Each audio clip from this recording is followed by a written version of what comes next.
welcome in everybody to another episode of Belly Up Sports Fantasy Football Live. It is DJ co-filling in for Vince today, but don't disappear yet. We still got a lot to talk about in the world of fantasy football as things are getting very interesting.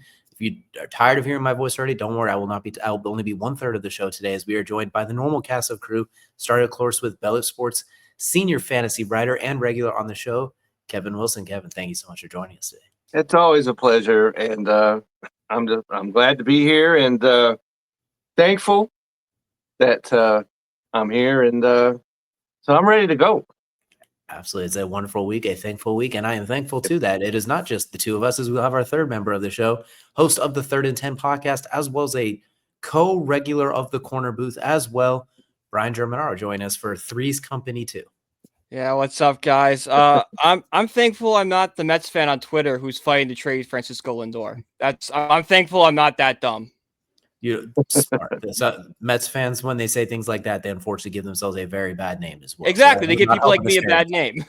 Exactly, they're painting us in the wrong picture. They're like the Browns fans that say the dumb things at the wrong time. It's like, we don't need your help right now. We got the stereotype. Don't help us. Or Clippers fans that have to go through it when you think of having to share the city as well. But glad we were able to talk about things that we were thankful for, because that's actually going to be a good transition into the first part of our show. And for the first part of our show, we're going to go into the lead block. And for the lead block, we have a little bit of fun, but let's go.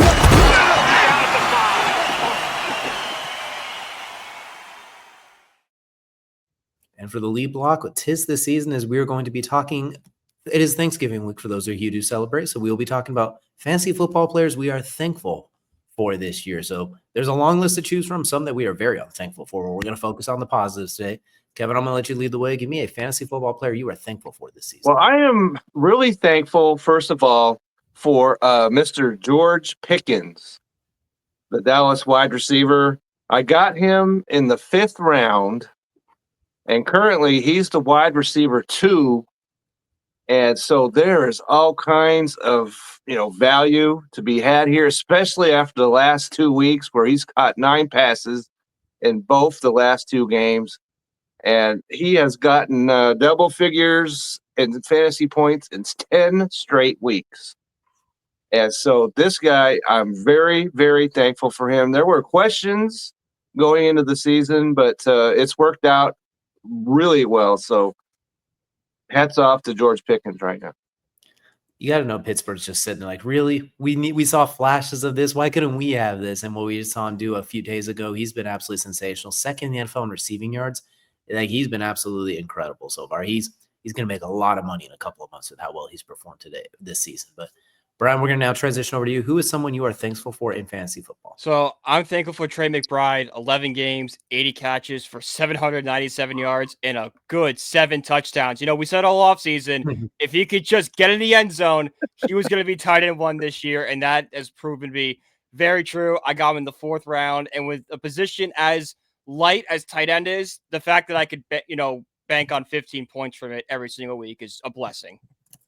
Absolutely. You mentioned he didn't score until December last year. He's already gotten there 7 times. Jacoby Brissett has been, I won't say a saving grace for him, but I feel like that's really amplified as far as getting him in the end zone. What's kind of crazy to think about too is, so Trey McBride tight end 1 clearly, comfortably, all of that sort of thing. Let me just make sure I have the stat here correctly. By PPR points, Jake Ferguson is number 2 at 151. Tucker Kraft, who has not played in like 3 weeks, is 8th at 117. The gap there is closer than between Jake Ferguson and Trey McBride 1 and 2, who's at 201.7. That's crazy. He is 50 points out in front of number 2. Like, you can get to somebody who hasn't played. Like, the gap is just absolutely insane. He's been sensational. He's been worth that 3rd round, late 2nd, early 3rd round pick that he's gone for sure. For me, I'm going to take a similar vein of we're going to go high value and a lot of bang for the buck. I'm going to talk Matthew Stafford, especially in the super flex leagues where you need to get quarterbacks. And if you don't get the elite guys, you're stuck. Do I reach or do I sit? Stafford went undrafted in a lot of those leagues where you like the non-super flex leagues. He's been a top 5 quarterback, I think 7 weeks now. He's scored over 20 points in 6 consecutive weeks, depending on the type of scoring. He's been absolutely sensational. The bang for the buck has been incredible. Puka goes out, Devontae Adams turns into the NFL's leading touchdown catch. Devontae's out, Puka's getting the ball 75 times a game. Both of them are out. He's finding a way to get tight ends involved. So I'm going to take Matthew Stafford, 30 touchdowns at 2 picks. He's not hurting you with those picks is what's even better on top of it.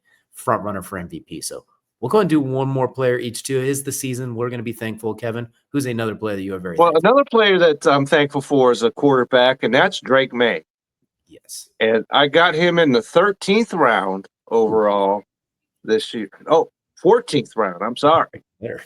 And he was the 135th pick selected. Okay. And he's the QB4 on the season.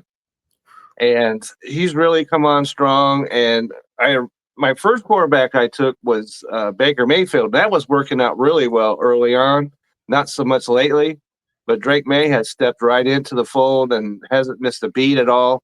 So I am very, very thankful for Drake May for saving my skin in my home of a league. So and because of him and because of Pickens, I'm number one over there.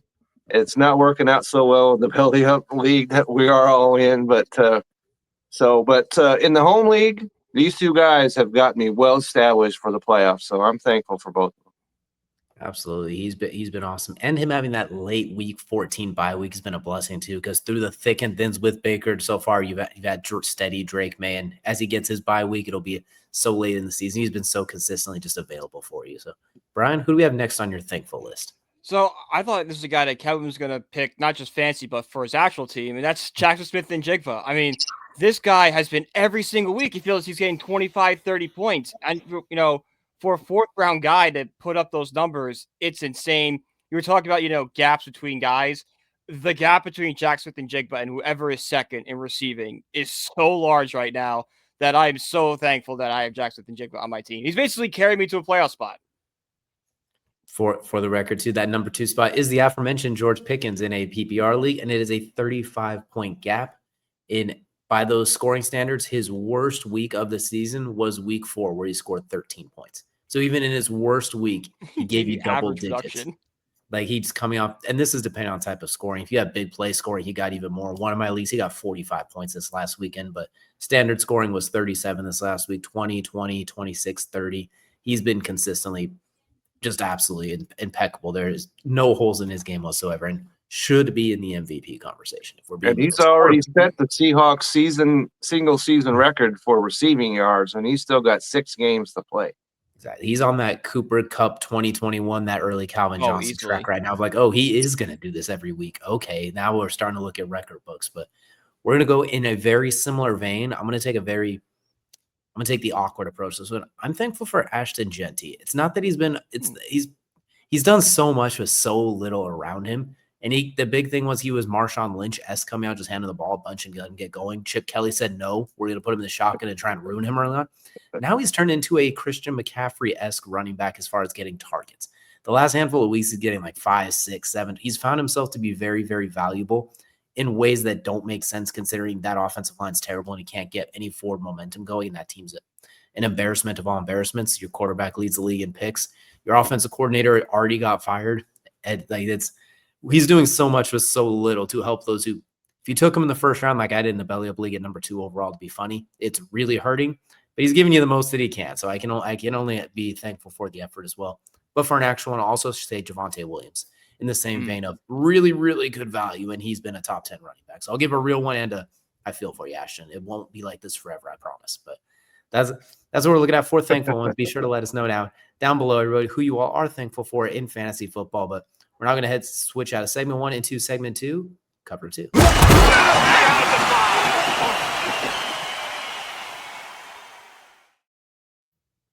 All right, as we head into segment 2, what we're going to be focusing on here is we're going to be looking a lot at the playoff picture coming up, because there's a lot of interesting ways that the games are kind of coming up right now. We mentioned some of the week 14 bye weeks, some teams fighting for playoff spots, some teams that maybe are out of the playoffs. So I'm going to go ahead and just throw out a few teams there. I want you guys to tell me if there's any players you're concerned about or ones that you feel really good about because of where they are and how things are going. But we're starting the NFC. I'm going to look at the Los Angeles Rams. Clearly out in front right now, 9-2, I believe, is the record. Their Seahawks are right there, right on their tails. Same with the 49ers, so nothing is clinched yet. But in the NFC, say week 16, if they start to pull away, how worried are you on a scale of 1 to 10 for guys like Puka, Stafford, Devontae Adams, Kyron Williams in your fantasy championships. How worried are you? I'll start with Brian. On a scale of 1 to 10, how worried are you about them once it gets to that clinch your fantasy championship season? The only guy I'm really worried about would be Stafford. And I'd probably go with like a 7 or 8, because let's not forget, like, he's had a great season, MVP, all this sort of stuff. Coming into this year, his back was a really big concern, and thankfully we haven't heard anything about it, but you would think that it's at least nagging him, or, the thought is still there that this could pop up again. Once they clinch, I feel like McVay's going to do everything in his power to give him as much rest as possible, so when it actually matters, he can continue to be the MVP candidate we've seen. Absolutely. I'm starting to think that back was a lie. I'm starting to think they were lying I about that wouldn't back. blame He just you, didn't because you want to haven't do heard training anything. camp. Like, he just didn't want to do training camp. I'm convinced otherwise. There's no way you can be this good with your back, basically. No, I don't believe it. Matthew Stafford is a liar, but I'm not faulting him for it. Kevin, on a scale of 1 to 10, how worried are you about the Rams skill players coming? I would only put it at a 2, because as you mentioned, the Seahawks are right there. Mm-hmm. They have to play in Seattle later in the week or in the year, and San Francisco's right there. They're still fighting for that number 1 seed, even though Philadelphia kind of fell on their face a little bit this past game. But so I see no reason why they would sit anybody. They're going to have to keep on playing, and I hope not, that they beat Seattle in that last game. Then things are going to look a lot better for them. But by the time they're playing, you're pretty much locked into your playoff spot. So I am not worried at all about any of the players, because they're all high impact fantasy guys. So I'm not worried about any of them, and up until the point they clinch, and hopefully they don't clinch and Seattle actually clinches. But either way, I think that's going to be right to the last game or 2 of the season. So I'm not worried at all about it. What's interesting about them is they have a 28% chance to win the Super Bowl, which is the highest of all the remaining teams, but only a 70% chance to win their division because of the aforementioned 49ers and Seattle. So they're right in the thick of it, where you compare to like Philadelphia, 98% chance to win their division, 20% chance to make the Super Bowl. The Patriots, 86 for their division, but 14 for the Super Bowl. Denver, 74-17. So very interesting how everyone kind of agrees they're dangerous, but where are they going to fit is the interesting part. But speaking of the Patriots, I want to jump there because we mentioned week 14 bye week. That's, for some leagues, that's the first week of the playoffs, depending on how they want to end it. For some of them, it's like that last week of the regular season where you're fighting for it. So that already makes it hard enough. Plus, running away with the division, a lot of young guys on there too. Mike Vrabel, especially Travion Henderson, we finally get to see a little bit of life from him. And then right when we get used to it, Ramondre Stevens comes back, and then they do this again. Kayshon Boutte, Hunter Henry, who's been weirdly a resurgence, Drake May, etc. How worried are we with the Patriots in this playoff stretch? Kevin, we'll go and start with you as the Drake May fantasy owner. I'm not too worried about this, because I think that Vrabel is a veteran guy. He's going to not want his guys to take the foot off the gas and get so that they get rusty or any of that stuff. And they still got some games coming in. And if you're in a league where the 14th week you're starting your playoffs, that's a problem right off the bat. And so none of the leagues that I'm in are like that. So if you're trying to make the playoffs, then I'll put it at an 8.5. If you're trying to make the playoffs and all of a sudden you got to sit Drake May and Henderson or whoever else you might have on the Patriots that week. But other than that, I think they're going to be fine right up to the end. Yeah, right. I would say I think I've seen some leagues where they have the 2-week championship, so that's why they start in 14, so you don't have anyone play in week 18, because that's when they also like to sit people. So I've seen some leagues that's how they try to structure it, because the worst thing is your week 18, your best player is sitting going to the playoffs. I think that's why they structure that. But I agree with you. Like, it's playoffs starting week 14. I'm actually mad at the NFL for week 14 bye weeks. Like, that's just that's silly. Yeah, it's absolutely silly. 7 to 12. That's what it should I don't understand why, and I've said this before. I just don't get why they just don't have all 4 teams from one division have a bye week. Yeah, and that settles the whole problem. Easy peasy lemon squeezy. And then that they can schedule those London games that they want so bad for division rivals, so it's a little more fun. There's a little more on the table, as opposed to setting Jacksonville over there and poisoning our poor European friends all the time. So, yeah. It's Brian, a miracle that sport has caught on there with how much Jacksonville football they've watched over the past few years. And then Germany gets to see Daniel Jones and Michael Penix. Like they're going to go right back to soccer after that. Luck, maybe Jonathan Taylor's to change them, but everything else not so much. But Brian, how are we feeling about the Patriots? Are we worried about their schedule, playoff schedule, bye week, et cetera, moving forward? I mean, like unless you have the playoffs starting week 14, then I'm worried. But other than that, I'm not. These guys are young still. Like it's a pretty young nucleus the Patriots have, other than like Stephon Diggs. So maybe you have him. Maybe he could be, seeing the bench. But I doubt Drake May, Travion Henderson. I think they're gonna go all the way till the end of the year. Absolutely. Especially, it's not like Travion Henderson's getting a huge workload as it is consistently. Exactly. So he's been well rested, so they should play him every down at this point, knowing how Mike Vrabel's. He looks mad every time Travion. They might want to keep Stevenson far away from that any kind of starting role. Please. You would think like they should keep him. They should treat him like Ben Jarvis, Green Ellis to throw things way back in the Patriots days. Like you get some goal line carries here and there, and that is it. But we're gonna stick in the AFC. We're gonna go with the weird one here.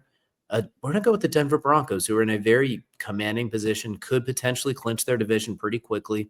We've already beaten the Chiefs. We've seen what happens as well. I think they played the Chiefs in the last week of the season, but that's well out there. But some of these games they have coming up are a little difficult games, I guess you could say, too, where maybe they either sit someone or maybe it's ugly early. Then Sean Payton pulls guys. He's done that before with the Saints. So we'll go to you with this one, Brian. How worried are you with the Broncos moving forward, especially that defense, which a lot of people have been banking on? Or if you have individual defensive players like Nick Bonito, where they're like, you know what? Let's pull that defense. And then suddenly the Lions are dropping 50 on the backups.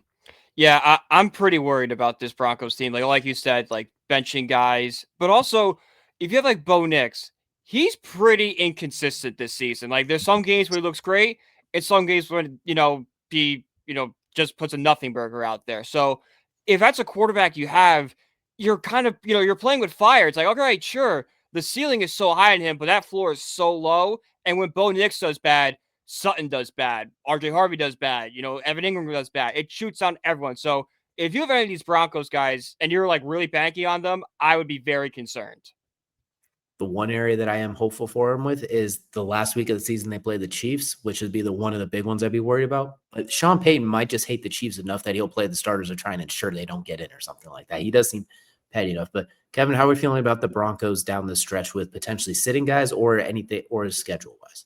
Well, I'm not too worried about them sitting guys, but Brian, I think you're right on it with the inconsistency of these guys and guys like Evan Ingram. You'd like to see a little bit more because I liked him going into the season, but it has not gone well for him. You'd like to see him step up just a little bit. And Courtland Sutton, that's a guy that could catch 7 passes this week, but then he'll catch 1 the week after that. So you just don't – if you're depending on these guys to get you to the top of the playoff mountain, I would be really concerned right here just because of the inconsistency. And so I put this at about an 8 is the level I'm worried about with him. What's really weird, too, is like their next 2 games are the Commanders and the Raiders. So it's like, all right, we're going to cook going into the playoffs. But then you have Green Bay, Jacksonville, Kansas City, where it gets really dicey because Jacksonville can weirdly force a lot of turnovers. We know what Green Bay can do. They can get after it at moments, and then other moments they disappear. They make no sense and they're annoying. And then Kansas City, it's Kansas City. It's a very unusual schedule. But this one, we're not going to talk as much about sitting people. We're going to just talk about the playoff schedule for this team. We're going to talk about the Colts, who have made a lot of fantasy teams really good so far, but unfortunately gets really ugly moving forward. They have the Texans 2 times, including this upcoming week. Elite defense. Jacksonville twice, as we just mentioned. Kevin, Seattle Seahawks, and the 49ers. They don't get a single cupcake unless you include Jacksonville at home along the way. And even that's a little testy. So we'll start with you on this one, Kevin. How worried are you about any of the Colts players you have moving into this playoff and championship stretch? I'm really concerned because, as you mentioned, they're playing the Texans twice. And we've seen what the Texans can do. And their defense is elite.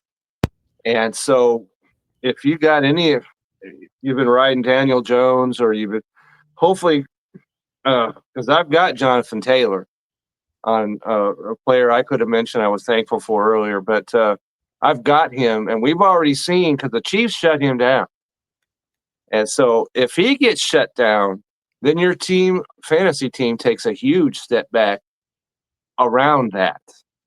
And so I'm really concerned about the whole Colts playoff team because the Seahawks are top 5 in defense. And so this is going to be a rough. They had their cup early, but now it looks like they might get some vinegar here. And so I'm really concerned about him. I'd put this at about an 8.5. Absolutely. Brian, as the Daniel Jones expert of the group, unfortunately, how are we feeling about this one moving forward? I would be very concerned. I've been waiting all season for, not that I was rooting against them or you or the Colts or anything, DJ, but just knowing Daniel Jones's history, knowing his career, I was waiting for that other shoe to drop all season, and it finally looks like it has. He didn't look great last few weeks, didn't look great against the Chiefs. Now he's got the Texans coming up. We saw what they just did to Josh Allen. The Chiefs gave us the blueprint of how to, stop Jonathan Taylor. So if he stopped, that whole offense is going to grind to a halt, and I just don't see them going. I don't see him going far. I don't see any of these guys performing. I'll say I feel like Jonathan Taylor, he's going to have those off weeks where they put 13 in the box to stop him, but I think you're still safe with him for the most part. Like even when he has a bad week, he gets you like the 7 points, but I think it'll still be okay. It'll still come into form. Tyler Warren, just because you mentioned tight end is so thin, they still find ways to get him the ball, and he's such a weapon. Everybody else worries me though. Alec Pierce, I love him, but he's dependent on a 40-yard bomb basically at any given point. Michael Pittman has 18 points or he has 3. There's no in between. So, and Daniel Jones, as you mentioned, it's looking really bad the last 3 times we've seen him. It looks like it's overcorrected to the norm. So I am very worried about them moving forward. It reminds me of the 2022 season with the Giants, where like Daniel Jones started off hot, the team started off hot, and then you got to around this point and it cooled off and the cracks started to show. I think they need to. I know he had a calf. He was on the injury report for a calf, but they need him to use his legs. They really need the Jalen Hurts a little bit. I know you don't want your quarterback getting assaulted all the time, but that's his. I digress. That's what's best for him in real life because it limits his ability to do dumb things. And in fantasy, he's not like I know he's top 5 in passing yards, but it's not a game-to-game basis. It's explosions and then really cool games. So I think they need to find a way to balance it out. But outside of Tyler Warren and Jonathan Taylor, I'm worried about a lot of those guys down the stretch for sure. Last but not least, we'll keep this one relatively short and quick. I mostly focus it because of the recent injury. We're looking at the Tampa Bay squad. Bucky Irving might be coming back, hopefully. So Rashad White, Sean Tucker, we'll see how that plays out. Emeka Egbuka, awesome, but has cooled down a little bit as well. I'm not going to say the rookie wall. There's no one else there to throw to, and teams to figure that out. They'll let Tez Johnson run one-on-one. If 140 pounds could beat us, then we'll deal with that. But so Emeka Egbuka has been covered more. And now Baker Mayfield's shoulder, 2021 deja vu, his left throwing shoulder is injured again. So we'll start with you on this one, Brian. How worried are we about the Bucs players going down the stretch? I'm pretty worried about the Bucs. If Baker wasn't injured, I wouldn't be that worried because I think Baker just has that dog in him. Like he can figure out ways to win regardless of talent around him. But the fact that he's injured and the fact that he is a gamer and is going to try to push through and play injured, we saw what happens when he plays injured. We saw it in Cleveland. It almost ruined his NFL career. That's when Cleveland gave up on him. That's when he went to Carolina. That's when he's almost out of the league. So if that happens, even if Baker's out there or he's not out there, if he's hurt in any way, the Bucs offense is not going to be as productive as it once was. Absolutely. They're saying it's a low-grade shoulder sprain, but it always starts that way. It's like the calf strain that turns into the Achilles. So I do worry, especially when Baker's not exactly known for avoiding hits, is how we'll say it politely. No. Kevin, how worried are we for the Bucs skill player? Well, it all depends, like you said, on the health. If he's healthy, I'm not too concerned because of the division that they're in. They get to play Carolina and Atlanta and bottom guys like that. And especially like Atlanta, you don't know what you're going to get out of them. And the Buccaneers, they played a pretty tough schedule. They had to go to LA and stuff like that. But that's pretty much over, I think. So if he's healthy and Bucky Irving can get back to what he's shown us he can be, I think that's going to help. But we're not going to know until he's either healthy or not. So we'll see what's going forward. But as far as I'd put it at about a 6 right now, just based on who they have to play, where these other guys are battling it out, bloodied and everything else. So we'll see going forward on that. I would say Monday night after seeing him leave the game, I was at a DEFCON 7. I was like, is it too late to undo the trade deadline? See if I can move Emeka while the getting's good. But because Teddy Bridgewater looked wildly like a not an NFL backup quarterback. He looked like a guy who peaked 17 years ago, which he really did. It's not really an insult. He was coaching high school football. I was going to say, when you go to coach high school football, and he got fired too, did he not? He had a scandal against him. He did something you're not allowed to do down there. Yeah, it was just a very good high school coach. I mean, they went undefeated and everything too. Maybe that's why the scandal came. Yeah, I think it was cheating. I think he was recruiting, or it was probably a recruiting violation or something stupid like that. Whatever happened, that's not the guy you want backing you up. Exactly. That's for sure. And if Baker, like I said, if he's not healthy, then it's at a full scale 9.5.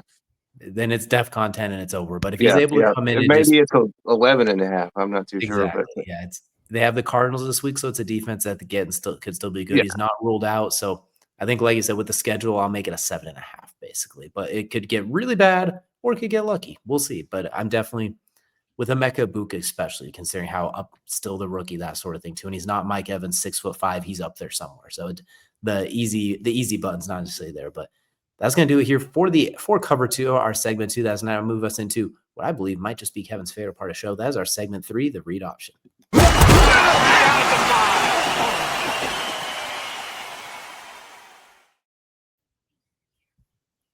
All right, we are in segment 3, read option, starts and sits. It doesn't have to be for every single team. We're going to spread things out, though. We're going to split them up by the slate. So we're going to start off with the Thursday night games. Brian, give us a few starts and a couple of sits for our Thanksgiving slate.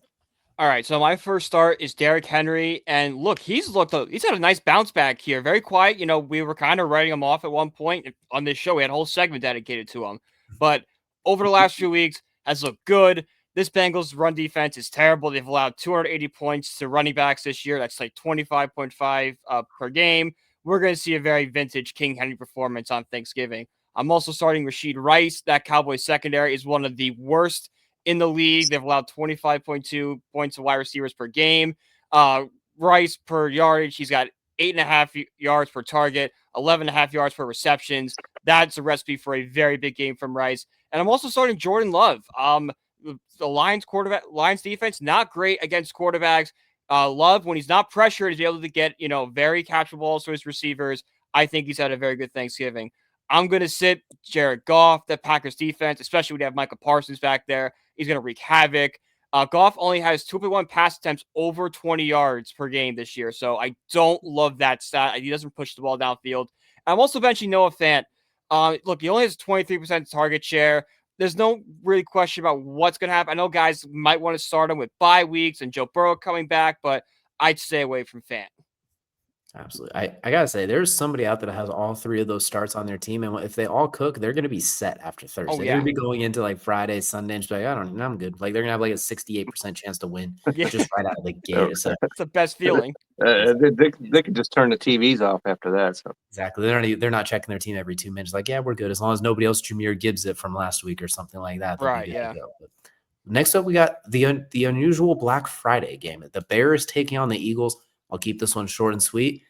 I am worried a little bit about the Eagles offense, but it's the Bears defense, while getting healthier, still is not the best against the run. So this is a Saquon Barkley. It's kind of a get right week for him. I know he had one of those already against the Giants and he had one against the Vikings, but this is the time to do it when your offense is reeling. Just give Saquon the ball and get out of the way. That's the safest thing they could do if you're Philadelphia to get back on track on a shortish week.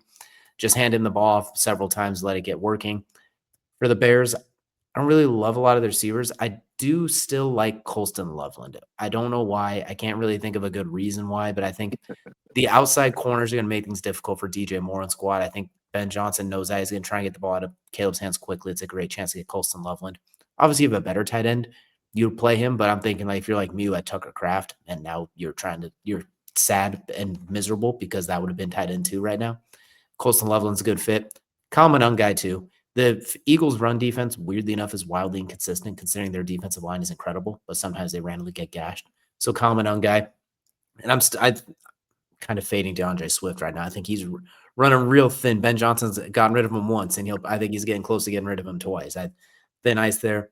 In the same vein, I'm probably going to sit A.J. Brown as well, just because Jalen Johnson's supposed to maybe be coming back. That offense is just such a mess. And the Bears are weird. They lead the NFL in takeaways. So I have a feeling Jalen Hurts is going to throw up one of those. Even though he's been good with the ball, he's going to throw one up. It's going to get picked off and throw things weird. I don't know how the Bears just lead the NFL in takeaways and huge plays. They do all the big things right, but they do all the little things wrong. They make it so difficult, but they win the game off 4 plays. So It's kind of the weird way I'm looking at it. This game's really awkward. I'm probably sitting Caleb Williams too, just because he worries me. He'll either give you 40 points on your bench and you'll be pissed, or he'll give you 3 points in the starting lineup and you'll be sad. So I'm willing to take the sadness at this point. But we're going to move on now. From those games, we're now talking the early kickoffs for Sunday. Kevin, you have some good starts and sits for us. Well, last week I recommended picking up Jacoby Brissett. If you did do that, here's what he's done in his last 5 games. He has 9 touchdowns and 2 interceptions. So he's been bringing it 452 yards, 317 yards in his last 2. Tampa Bay ranks 28th against quarterbacks. So if you picked him up, get him into your lineup this week. I like Breece Hall this week. It hasn't gone well, but he's caught 4 of 4 against Baltimore last week. He only rushed for 44 yards, so that's not saying anything. But Atlanta ranks number 29 against running back, so he's a go for me, as is Travis Etienne of Jacksonville, who rushed for 86 yards, caught 3 of 3 balls. He's had at least 15 fantasy points in his last 4 games. And he goes up against Tennessee, who has the 25th ranked running defense. So he's a start for me. Sits, Rico Dottle. Unfortunately, the magic has run out on him. And if you picked him up as I did, you rode the wave as far as you can. He only had 38 yards versus San Francisco and 4 of 4 catches. That sounds great. But the Rams have the number 1 defense against running backs. You don't want him in your lineup this week. Chris Olave is another guy that I really liked this year. Caught 9 passes his last game. But Miami ranks number 1 against wide receivers, so you don't want that. And Woody Marks was a great story there for about a minute and a half. But you're going to want to sit him because he went up against Buffalo's 31st ranked defense and got 8 fantasy points. Well, Indianapolis ranks number 8 against running backs, so he is a big-time sit for me. So those are my starts and sits. I like it. I like it for sure. We're now going to transition into the later games of Sunday. So we're going to start taking a look at a few of them. The first one I'm going to talk about is we're going to look at Seattle and the Vikings. Obviously, you're playing JSN, so we're not going to touch that one. Yeah. But the Vikings, they kind of got cooked on the ground last week against Green Bay and have been a little iffy with that all year. Brian Flores confuses quarterbacks, but sometimes on your way to the quarterback, the running back squeaks by you. So K9 and Zach Charbonnet, 2 for 1. If you have either one of them, I say give them a try because Zach Charbonnet is going to get all the carries for some reason, but K9 is going to get all the effective carries. I don't know what it is, but I hate how they do their running back splits. But if you have either one of them, they're very good flex options there. Next up, we're going to the Broncos Commanders, and we are taking literally anybody on the Broncos offense whatsoever that you have. If you have Bo Nix, especially, is going to be the one I highlight because, well, the Commanders are the 29th fantasy defense, and they're just awful. I don't even know how else to put it. Offensively, they can't stay on the field either, so Denver's defense is going to have a field day. So we're going to take Denver's defense and anything Denver related. I'm going to change the answer to anything Denver related against the Commanders. Let them coming off the bye week. Sean Payton's kind of a jerk when it comes to bullying other teams, that especially after what the Dolphins did to him, he's going to try and do it back to somebody else. So we're going to say anybody on the Broncos, especially Bo Nix and that defense for sure. Last but not least, Giants taking on the Patriots. We are not playing any of the Giants running backs. I know Devin Singletary has his moments. I know Tyrone Tracy has his moments. And I know Chase Brown had his first 100-yard game of the year against the Patriots for some reason because I bet the under. But I do think the Patriots still have a top 3 run defense. They're going to stop the run and say Jackson or Jameis, go ahead and throw it to Christian Gonzalez, see if Wan'Dale Robinson can get loose. And I'm not playing any of the Giants running backs in that game. So we're gonna have some sits for there. Starts in that same game. I kind of like Travion Henderson and Ramondre Stevenson in that game. I'm going to go Travion Henderson because I'm concerned about the Giants linebackers and front 7 stopping the run. Brian Burns will destroy all quarterbacks because he's incredible, but everybody else, Jahmyr Gibbs, not untouched to the house, shot out of a cannon. I think Travion Henderson can have some similar success because he's got some afterburner. So those are a little bit of the starts that sits after the later ones. Now we're going to go into the Monday games. And Brian, we're looking at that Monday games. What are we feeling? Monday's Giants Patriots. Did I just take? You're right. I misread. Oh, my bad. So I thought you take any game that I didn't talk about. I misread the schedule. I'm starting Wan'Dale Robinson. Wan'Dale Robinson and Justin Jefferson have the exact same stats this season. It's crazy enough. no matter who's on the center for the Giants, he's going to be the first read. And I'm going to bench Hunter Henry because the Giants defense can actually contain tight ends. So 10th fewest points against tight ends this season. You know, that's good, and that's much better than mine. Sorry, we overlapped this as a Giants-centric show because I can't read the schedule, so that's my bad, everyone. So now we know what we're doing with Monday night. Definitely go check those ones out. We have plenty of starts and sits from that one. Maybe you'll go win the week just off of that one. But that's going to do it for me, ruining the third segment. That is a read option. Now it's going to take us into the fourth part of the show, the red zone.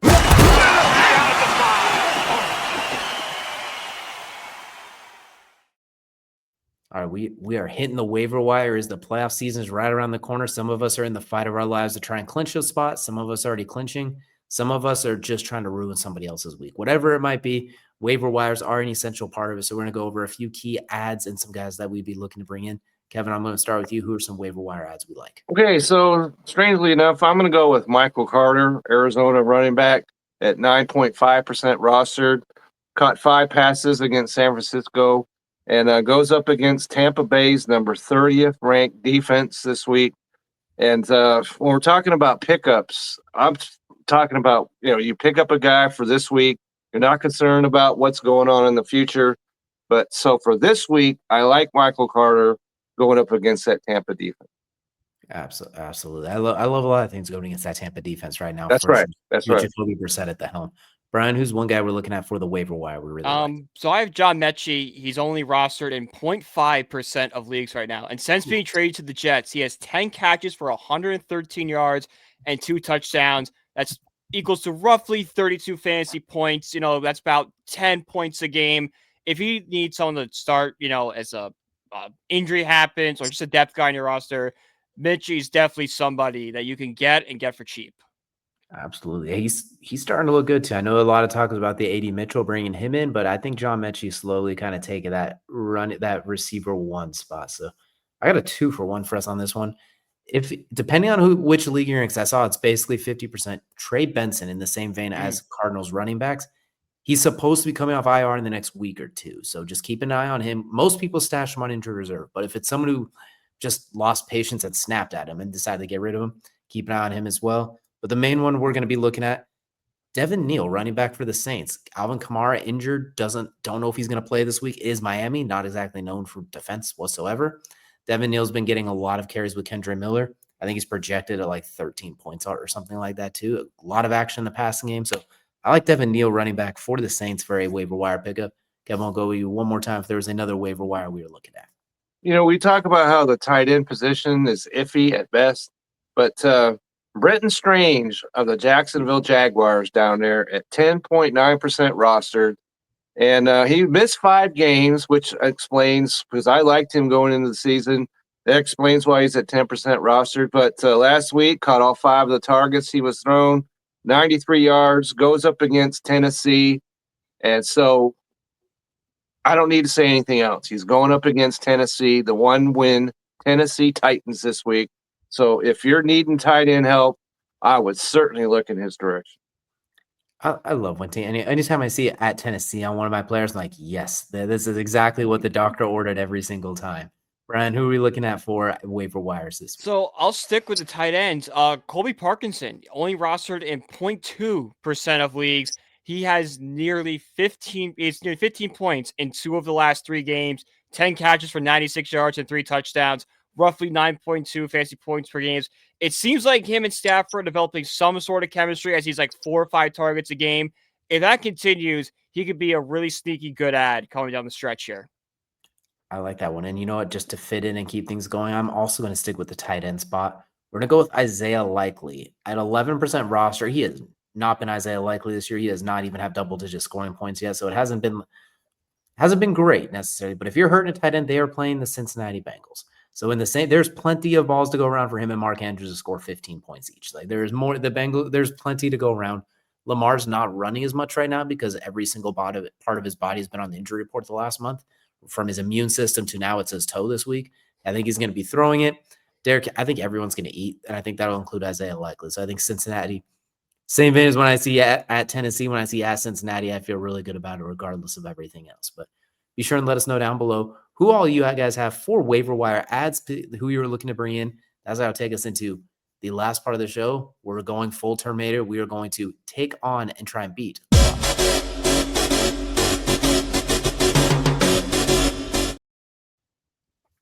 Now, this segment is, of course, brought to you by RotoBot, an AI fantasy football platform that equips users to make decisions faster and smarter. This AI is able to recognize each user's unique scenario and tailor roster advice based on that. Sits, starts, trades, waivers.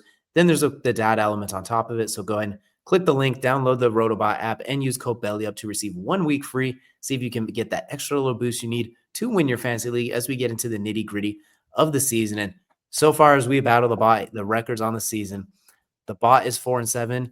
Kevin is listed as 1-10, but we do think this might be some faulty stat keeping, kind of like some of Michael Jordan's steals from back in the day. We got Brian at 5-6 and Vince at 1-10. So the goal is to beat the bot. The question for this week is, who will be the top scoring player on Thanksgiving? So Kevin, we're going to start with you. Who's going to lead the way on Thanksgiving?